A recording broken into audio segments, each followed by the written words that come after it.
Movie के start में हम ब्रेन को देखते हैं जो अपने घर में एकदम अकेले रहा करती है। इसका एक शौक है जो इसको इसकी मदर से मिला था। इसकी मदर अब इस दुनिया में नहीं रही। इसकी मदर का शौक था कि वो मिनिएचर टाउन बनाया करती थी। अब ब्रेन अपनी मदर के शौक को आगे बढ़ाते हुए अपने घर में टाउन की पूरी मिनिएचर बिल्डिंग्स बनाया करती है। इसी के साथ ही उसका एक और शौक है कपड़े सीने का। ब्रेन घर से बाहर निकलती है, उसे आज शहर के मार्केट में जाना है कि इस बीच वो नोटिस करती है कि उसके गार्डन में एक सर्कल बना हुआ है। इस सर्कल पे वो पानी डालती है और अपनी गाड़ी में बैठ करके निकल पड़ती है टाउन की ओर। इस बीच उसकी नजर पड़ती है एक लड़के पे जो असल में उसका क्रश है, लेकिन ये लड़का ब्रिन को भाव नहीं देता है। और यहाँ पे हमें पता चलता है कि इस पूरे टाउन में कोई भी ब्रिन से बात करना ही नहीं चाहता है। अब ब्रिन आगे जब बढ़ रही होती है तभी उसकी नज़र उसकी बेस्ट फ्रेंड मॉड के पेरेंट्स पर पड़ती है और उन्हें देख करके ब्रिन घबरा जाती है और वहीं पे छुप जाती है और बचते बचाते वहां से आगे निकलती है। अब ऐसा क्यों है ये आपको मूवी में आगे जा करके पता चलेगा। अब इसके बाद ब्रिन पहुंचती है अपनी मदर की ग्रेव पे और वहीं पे वो थोड़ा बहुत टाइम स्पेंड करती है और इसी के साथ वहां पे वो अपनी बेस्ट फ्रेंड मॉड के लिए एक लेटर लिख रही होती है जिसमें बाद में वो उसमें माफी भी लिखती है। अब क्या है इन सब चीजों का राज ये आपको आगे पता चलेगा। इसके बाद ब्रेन अपने घर में पहुंचती है जहां पे मेलमैन आता है और उसे स्कूल की मिनिएचर बिल्डिंग देता है। इसे देख करके ब्रेन काफी खुश होती है क्योंकि उसकी सिटी की सारी कलेक्शन पूरी हो चुकी है। अब रात में जब वो डिनर कर रही होती है तभी उसे ऐसा लगता है कि शायद कोई उसे देख रहा है, लेकिन इन चीजों पर ध्यान नहीं देती है और अपने घर में जाकर के सो जाती है। इसी बीच थोड़ी देर बाद उसकी बिल्डिंग की लाइट जलना और बंद होना शुरू हो जाती है। ब्रेन नोटिस करती है कि शायद कोई यहाँ पे आया हुआ है। जब वो चारों तरफ चेक करती है तो वहां पे उसे कोई नहीं दिखता है कि तभी गेट के उस तरफ उसे एक अजीब सा क्रिएचर देखने को मिलता है। जी हाँ दोस्तों, ये कुछ और नहीं बल्कि एक एलियन होता है। इसे देख करके ब्रेन घबरा जाती है और फौरन अपने रूम की ओर ऊपर भागती है। वो एलियन उसके पीछे पीछे उसके रूम में आता है। ब्रेन बेड के नीचे छुप जाती है और हमें उस एलियन का पैर क्लियरली पहली बार देखने को मिलता है। ब्रेन घबरा जाती है। इसके बाद एलियन विंडो से नीचे चला जाता है। ब्रेन मौका देख करके नीचे भागती है ताकि वो दरवाजा बंद कर सके कि तभी एलियन उसके सामने आ जाता है और वो दरवाजे को तोड़ देता है। इस एलियन में ऐसी शक्तियां हैं कि ये मैटर को बिना टच किए उठा सकता है। अब ब्रेन उससे बच करके भागने की कोशिश करती है लेकिन टकराने की वजह से वो नीचे गिर जाती है। इसके बाद एलियन ब्रेन को हवा में उठाता है और अपनी तरफ खींचने लगता है, लेकिन हवा में उठने से पहले ब्रेन एक चाकू उठा लेती है और जैसे एलियन उसे टच करता है ब्रेन उस एलियन के सर पे उस चाकू को घोंप देती है जिससे उस एलियन की वहीं पे मौत हो जाती है। अब ब्रेन समझ नहीं पा रही कि एकदम से ये क्या हुआ। उसने अभी थोड़ी देर पहले एक एलियन देखा था जिसको उसने जान से मार दिया है। अब एलियन की बॉडी को वो एक चादर में ढक देती है और सुबह होने तक वहीं पे बैठी रहती है। इसके बाद वो लैंडलाइन से कॉल करने की कोशिश करती है लेकिन कोई बात नहीं बनती है। वो फ्रिज देखती है तो उसके घर में लाइट नहीं होती है। वो बाहर जाती है, अपनी गाड़ी स्टार्ट करने की कोशिश करती है तो उसकी गाड़ी भी स्टार्ट नहीं हो रही होती है, यानी कि सारे इलेक्ट्रॉनिकल डिवाइस खराब हो चुके हैं। इसी बीच वो नोटिस करती है शीशे में उसके सर पे खून लगा रहता है तो वो जा करके नहाती है, अपने आप को रेडी करती है और अपनी बाइसिकल में बैठ करके निकल पड़ती है टाउन की ओर पुलिस स्टेशन में। इस बीच वो नोटिस करती है कि जो मेलमैन उसके घर पे आया था उसकी गाड़ी आगे पलटी हुई है और इसी बीच उसके बॉयफ्रेंड का, यानी कि जो उसका क्रश है जिसे वो बॉयफ्रेंड बनाना चाहती है, उसका घर भी पूरी तरह से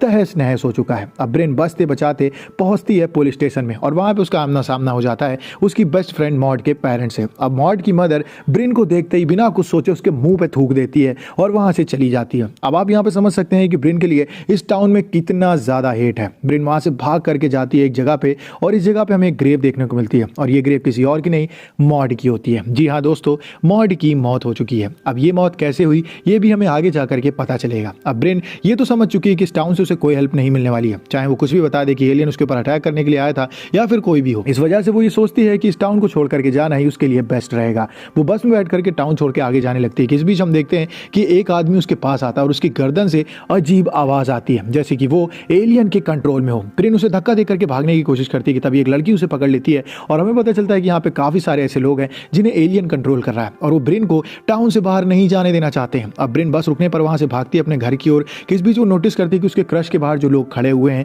वो आसमान की तरफ देख करके किसी चीज पे उंगली कर रहे हैं और ये एक बड़ा सा बादल है जो कि असल में यूएफओ है जो बादल के पीछे छुपा हुआ है। अब ब्रेन वहां से आगे भागती है अपने घर की ओर। हम देखते हैं कि यहाँ पे जो भी आसपास गार्डन है इन सब के ऊपर वही सर्कल बना हुआ है जो हमने मूवी के स्टार्ट में ब्रेन के घर के ऊपर देखा था, यानी कि ये एलियंस सारे घरों को एक एक करके मार्क कर रहे हैं। अब ब्रेन अपने घर में जाकर के घुस जाती है और एलियन की बॉडी अभी भी यहाँ पे पड़ी हुई है, लेकिन इस एलियन के मुंह के अंदर से निकल के कोई चीज ब्रेन के घर के बाहर गई है। अब ब्रेन घर के अंदर घुसती है, वो देखती है कि बादल चारों तरफ आने शुरू हो गए। इट मींस कि वो एलियन यहाँ पे आ चुके हैं। अब वो बच के कहीं जा नहीं सकती, इस वजह से वो उनसे लड़ने की तैयारी करती है। वो पानी गर्म करती है और काफी सारे इक्विपमेंट्स लेकर के बैठ जाती है और तभी यहाँ पे एक एलियन की एंट्री होती है। ये एलियन काफी शांत और सिंपल रहता है, ये ब्रेन पे अटैक नहीं कर रहा होता है और ब्रेन इसे रोकने पकड़ने की कोशिश करती है लेकिन वो हर बार फेल हो जाती है। अब एलियन यहाँ पे ब्रेन की बचपन की फोटो देखने लगता है उसकी फ्रेंड मॉड के साथ और ब्रेन मौका देख करके वहां से ऊपर की ओर भाग लग जाती है, जहाँ पे हम एक और एलियन को देखते हैं जो साइज में तो छोटा होता है लेकिन इसके हाथ काफी बड़े होते हैं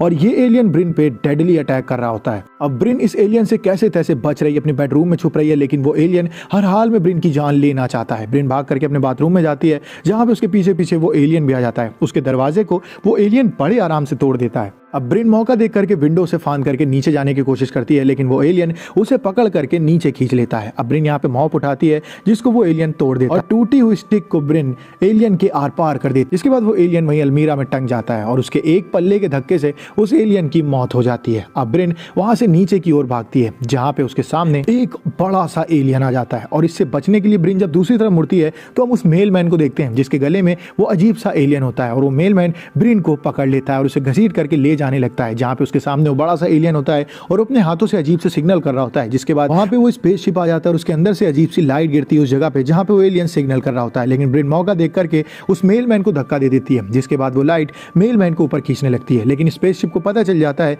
कि ये गलत इंसान है। इस वजह से वो मेल मैन को छोड़ देती है और ब्रिन मौका देख करके वहां से भागती है। वो अपने घर की तरफ जाना चाहती है लेकिन उसके घर के ऊपर वो बड़ा सा एलियन खड़ा हुआ है और ब्रिन अपनी कार में जाकर के घुस जाती है जहां पे उसके पीछे पीछे वो एलियन भी कार में घुस जाता है। ब्रिन तो कार के बाहर आ जाती है लेकिन एलियन कार के बाहर नहीं आ पा रहा होता है और इस चक्कर में वो कार को डैमेज कर देता है और कार का पेट्रोल लीक होने लगता है और ब्रिन मौका देख करके अपने लाइटर को जला देती है और एक जोरदार धमाका होता है जिसमें वो बड़ा सा एलियन मारा जाता है। अब ब्रिन यहाँ पे बचते बचाते 3 एलियन मार चुकी होती है। इस वजह से वो एक डेडली स्माइल यहाँ पे देती है जैसे कि ये सब करने में उसे मजा आने लगा है। अब इसके बाद ब्रिन भाग करके अपने घर में पहुंचती है जहाँ पे वही शांत एलियन उसका इंतजार कर रहा होता है और वो ब्रिन को इधर उधर फेंकने लगता है। ब्रिन उसे रोकने की कोशिश करती है लेकिन ये एलियन ब्रिन को मारना नहीं चाहता है। ये यहाँ पे ब्रिन को स्टडी कर रहा है, उसकी बुक्स, उसकी फोटोज को देख करके। इस बीच ब्रिन उसे रोकने की कोशिश करती है कि तभी एक रेड लाइट उसके ऊपर पड़ती है और ब्रिन की बॉडी यहाँ पे फ्रीज हो जाती है और हम देखते हैं कि उस एलियन के अंदर से एक अजीब सा क्रिएचर निकल रहा है। शायद वही वो चीज थी जो कि उस डेड बॉडी वाले एलियन के मुंह से निकल करके ब्रिन के घर के बाहर गई थी और वो ब्रिन के मुंह के अंदर घुस जाता है। जिसके बाद ब्रिन की आंख खुलती है और उसे पता चलता है कि ये सब तो बस एक सपना था और उसके सामने उसकी फ्रेंड मॉड आ जाती है जो कि उसे खेलने के लिए बाहर बुलाती है और ब्रिन उसके साथ काफी इंजॉय कर रही होती है कि तभी उसकी तरफ देख करके वो बोलती है आई एम सॉरी और इसके बाद वो अपने मुंह में हाथ डाल देती है और अपने मुंह के अंदर से उस क्रिएचर को बाहर निकाल देती है। यानी कि ये क्रिएचर ब्रिन को असल में वो चीजें दिखा रहा था जिसका ब्रिन को गिल्ट था कि वो अपनी फ्रेंड के साथ अच्छी खासी जिंदगी नहीं बिता पाई, लेकिन ब्रिन ने इस एलियन को हरा दिया है। अब ब्रिन ने जिस क्रिएचर को फेंका होता है वो धीमे धीमे एक इंसान का रूप ने लगता है और ये कोई और इंसान नहीं ब्रिन ही होती है। अब ये नकली ब्रिन असली ब्रिन के ऊपर अटैक कर देती है। ब्रिन उससे बच करके भाग रही होती है कि तभी नकली ब्रिन उसके पेट में स्टैब कर देती है और असली ब्रिन उसके गले में स्टैब करके अपने क्लोन को मार देती है। अब वो भागने की कोशिश कर रही है कि तभी स्पेसशिप उसे ऊपर खींच लेता है और वो पहली बार स्पेसशिप के अंदर जा चुकी है। अब यहाँ पे एलियंस उसे चारों तरफ से घेर लेते हैं और उसकी बॉडी फ्रीज हो चुकी है और वो उसके मत्थे पे हाथ रख के उसे स्टडी करने की कोशिश करते हैं और यहाँ पे हमें पता चलता है ब्रिन और मॉड की सच्ची कहानी के बारे में, जहाँ पे एलियंस ब्रिन के फ्लैशबैक में जाते हैं और पता चलता है कि ब्रिन और मॉड अच्छे दोस्त थे, लेकिन एक दिन इनकी बहस हो जाती है और मॉड ब्रिन को धक्का दे देती है और ब्रिन उठ करके एक ईंटे से उसके सर पे मार देती है। ये सब उसने गुस्से में किया होता है लेकिन उसे नहीं पता होता कि इससे मॉड की मौत हो जाएगी और इसी वजह से सारा टाउन ब्रिन से नफरत किया करता है। ब्रिन जो कि दिल की खराब नहीं है पर उसके एक कदम की वजह से उसे सारा टाउन अबैंडन कर चुका है। अब एलियंस उसकी ये स्टोरी देख करके समझ जाते हैं कि वो दिमाग की काफी मजबूत है और उसे वो कंट्रोल नहीं कर सकते हैं। इस वजह से वो ब्रिन को नीचे छोड़ देते हैं। अब इसके बाद थोड़े दिन बीत जाते हैं और हम ब्रिन को देखते हैं जो सज धज के अपने घर से बाहर निकल रही है और सभी टाउन वाले उससे बोल रहे हैं। उसका वो क्रश भी उससे बोल रहा है और उससे हंस करके बातें कर रहा है और यहाँ पे पता चलता है कि असल में इन सभी लोगों को वो एलियंस कंट्रोल कर रहे हैं अपने उस क्रिएचर के दम पे जो कि उनके गले में जाकर के बैठ जाता है। ब्रिन को भी कंट्रोल करने की कोशिश की गई थी लेकिन ये लोग उसे कंट्रोल नहीं कर पाए क्योंकि वो काफी ज्यादा स्ट्रांग माइंड की है और हम देखते हैं कि शहर के ऊपर काफी सारे यूएफओस घूम रहे हैं जो कि इनके ऊपर नजर रखे हुए हैं और यहीं पे ये मूवी खत्म हो जाती है। अगर आपको वीडियो अच्छी वीडियो को लाइक करें, चैनल को सब्सक्राइब करें। मिलते हैं आपसे नेक्स्ट वीडियो में, तब तक के लिए stay safe, stay healthy, bye bye, Jai Hind.